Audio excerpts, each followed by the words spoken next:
What's up, everybody? I'm Jonathan Miller, and welcome back to Jonathan Miller Music, where we help each other become better artists. Taylor Swift's 13th #1 hit on the Billboard charts, The Fate of Ophelia, from her 12th studio album, is one of her catchiest tracks to date, combining references to multiple sources, including the titular Shakespeare character and modern vernacular. The Fate of Ophelia is proving to be a hit with Swifties around the world. So today, we're going to take a look at the lyrics, overall production of the song, and Taylor as the character in her music to see how this song works so well. If you're new here, hi, I'm Jonathan Miller. I've been an independent pop songwriter and producer for nearly 20 years. So when I listen to Taylor Swift's more pop-leaning music, I love looking into her lyrics and how the story of the song expertly combines itself with some common pop tropes to highlight why it works so well. So hit the like button if you enjoy this type of content and subscribe if you're new. My current goal is to hit 50,000 subscribers, and I would love to have you here when we finally hit that goal. Leave me a comment with your thoughts on the song, or just tell me what your favorite song is from the life of a showgirl. And let's jump into track 1, The Fate of Ophelia.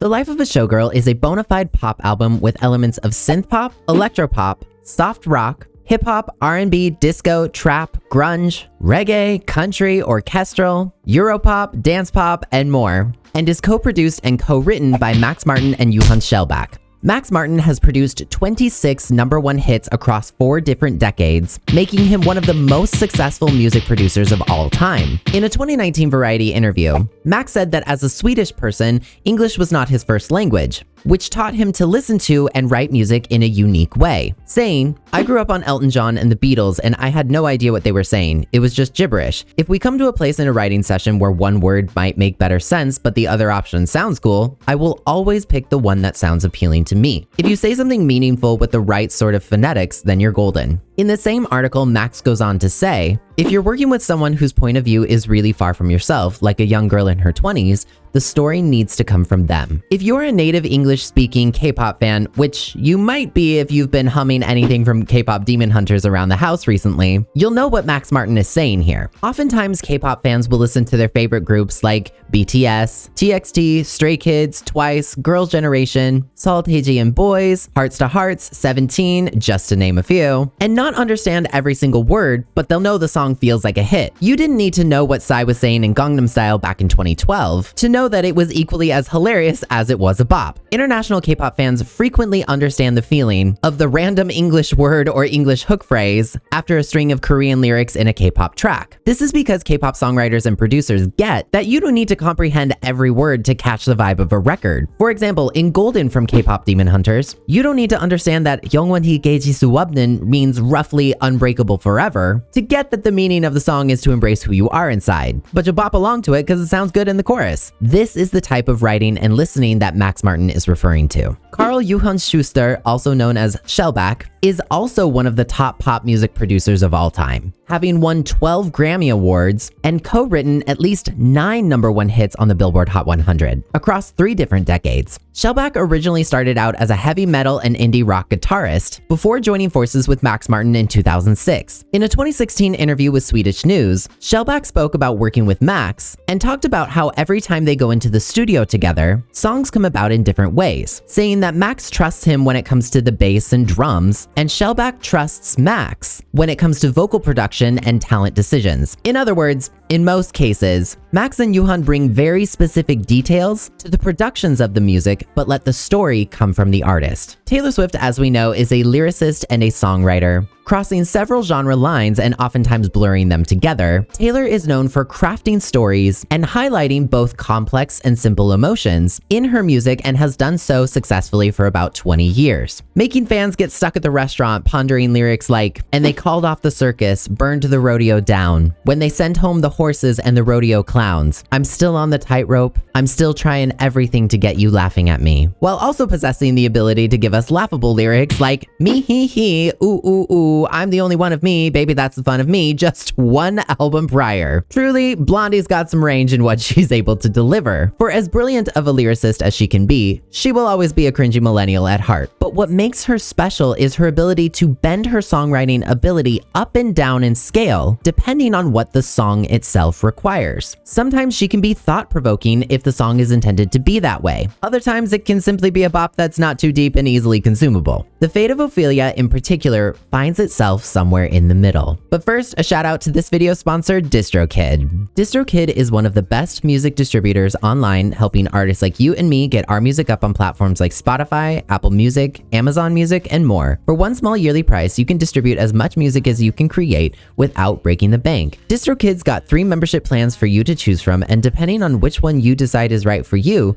you'll also gain access to a wide library of additional features helping you to grow, promote, and manage your music career. Currently, there are 3 membership tiers for you to choose from. The musician plan allows you to upload unlimited songs, lyrics, and get a Spotify verified checkmark. You'll also be able to create royalty splits and access the mobile app and use all the free promo tools. The musician plan gets you all of that, as well as synced lyrics in Apple Music and daily streaming stats. You'll also be able to customize each of your releases a bit more. If you plan on really going for it and your budget is a bit higher, the Ultimate plan has a few extra handy features for you, including access to more advanced stats and analytics. So get started today and use my special VIP link to save yourself 7% on your first year's membership with DistroKid. Link is in the description.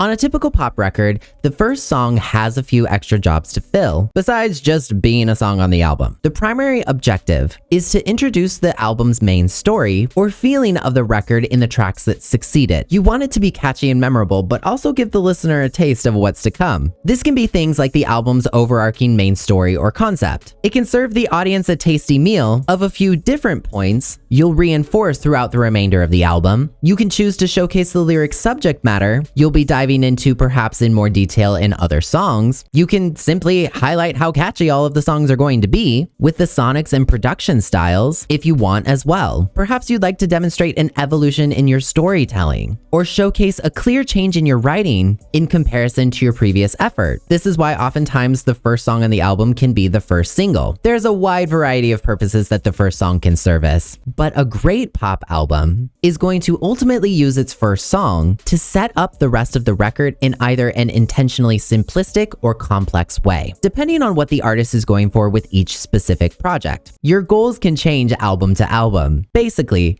it's your introductory paragraph in the story you want to tell with your album. For example, The Fate of Ophelia introduces 2 main things that will be highlighted throughout the life of a showgirl: the catchiness of the album and its return to more basic pop songwriting structures, as well as the recurring lyrical theme of being in love with somebody who treats you well, and how that makes Taylor as a character in her music feel. With lines like, "And if you'd never come for me, I might have drowned in the melancholy. I swore my loyalty to me, myself, and I right before you lit my sky up," and "You dug me out of my grave and saved my heart from the fate of Ophelia." Not only does Taylor, Max, and Shellback service to listeners a catchy hook by switching up melodies and rhythms that will definitely get stuck in your head, it also provides that thematic hook of finding love after a period of heartbreak that is present throughout the remainder of the life of a showgirl. This isn't new territory for Taylor, however, because she sets up her 6th studio album, Reputation, the exact same way. Ready for It, the album opener of Reputation,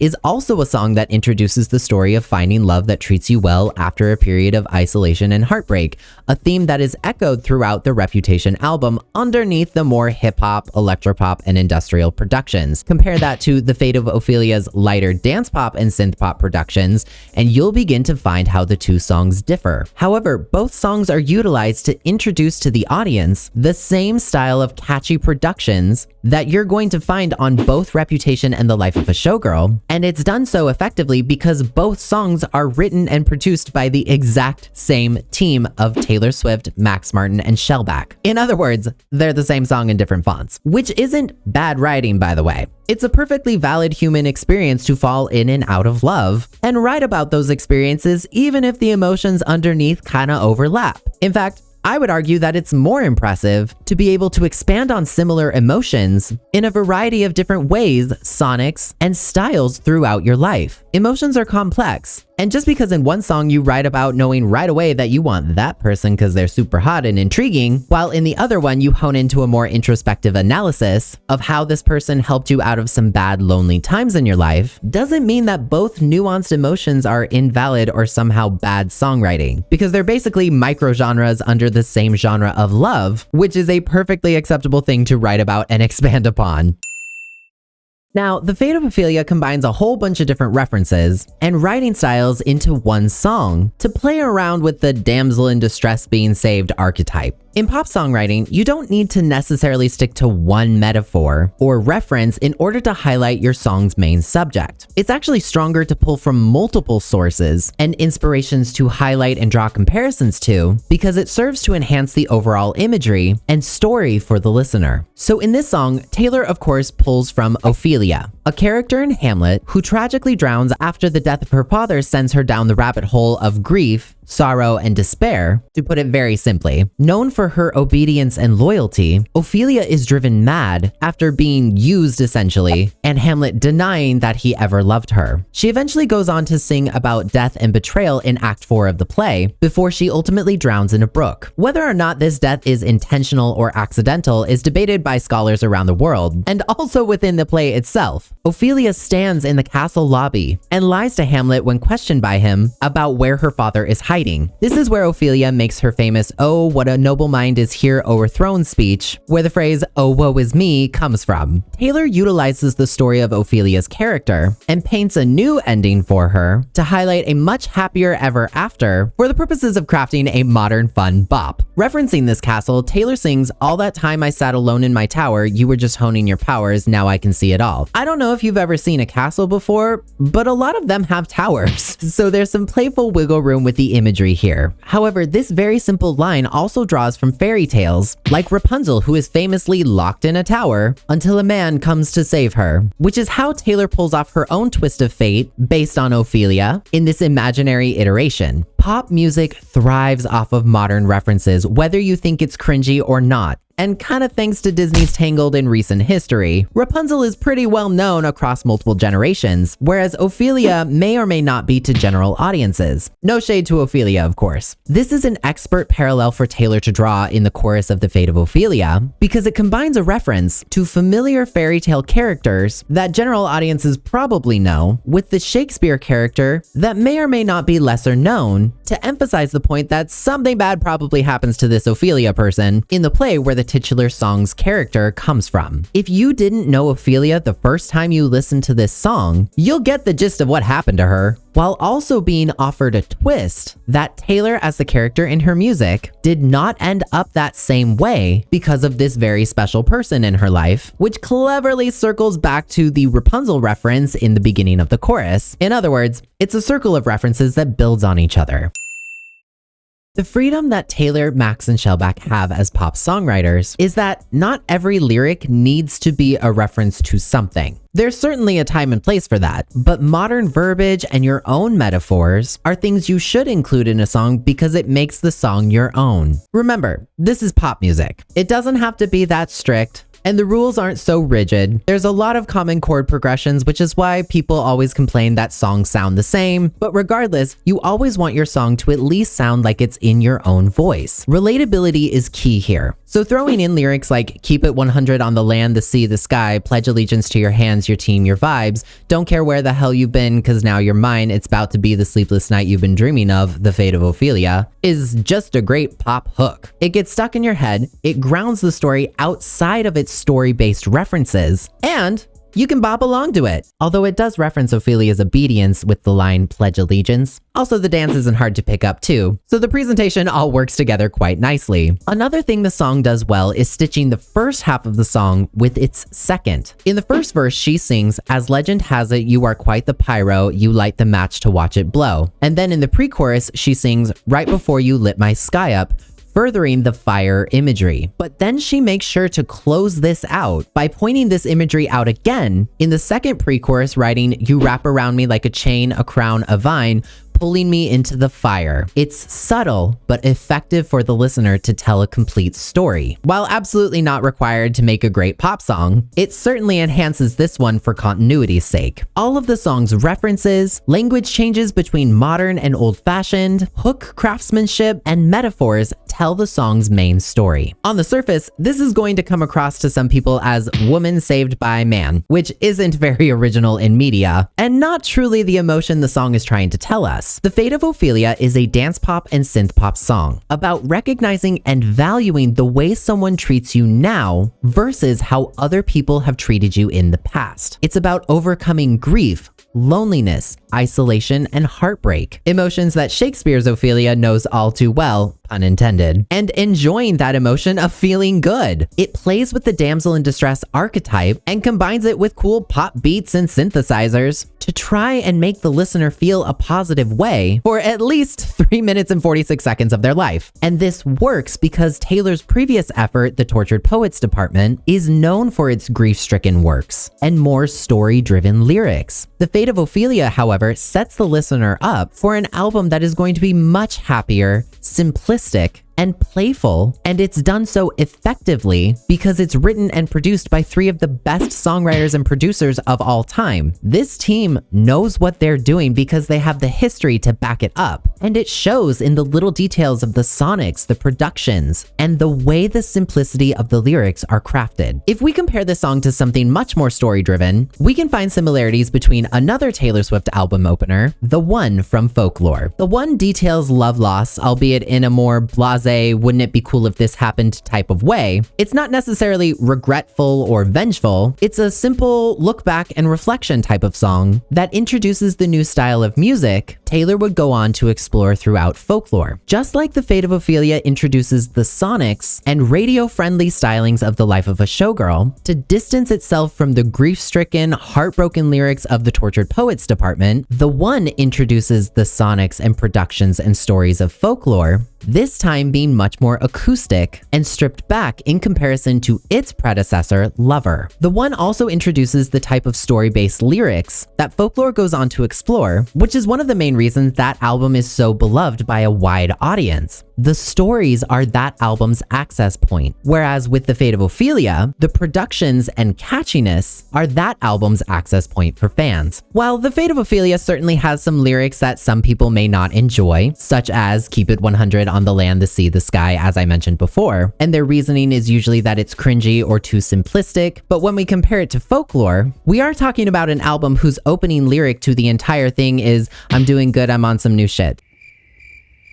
Clearly a pop album of whatever subgenre is going to add some modernization and slang somewhere in its lyrics, even if it deviates from that in the songs that follow. You don't have to be familiar with the character of Ophelia to understand this song, and that's what makes it a great pop record. It's accessible and easy to consume for general audiences, while drawing inspiration from Taylor's life and more easily understood references like Rapunzel, so that audiences understand Taylor as the character in her music doesn't drown in the end. Much like how Romeo and Juliet don't die in Taylor's arguably most recognizable hit, Love Story. Both Love Story and The Fate of Ophelia draw inspiration from Shakespeare characters. Both songs have lyrics depicting someone saving her, and both songs see Taylor taking a little creative liberty to write a new ending because it's music and it's supposed to be fun. That's what makes Taylor a great writer though. She knows when and where to take that creative liberty when drawing inspiration from other source material, appearing to go up and down in her skill set for whatever the song itself requires. Combine that with the production skill set of Max Martin and Shellback, and you've got nothing but a surefire hit waiting to infectiously pull you into the fire. The Fate of Ophelia serves as a fantastic album opener, and that's why it was probably chosen as the lead single. It effectively introduces the concise writing style found on The Life of a Showgirl in comparison to her previous albums. It establishes the happier themes that fans will hear should they choose to dive more deeply into the record. It's radio-friendly and catchy, so it gets stuck in your head, opting to rely on rhythmic changes and phonetics as opposed to lyric repetition, and it still contains a strong story letting you know that this is a bona fide Taylor Swift recording, officially marking the beginning of a sparkly new era for Taylor. The Fate of Ophelia might just be her most buoyant introductory paragraph yet, something that fans like myself pledge allegiance to stream again and again.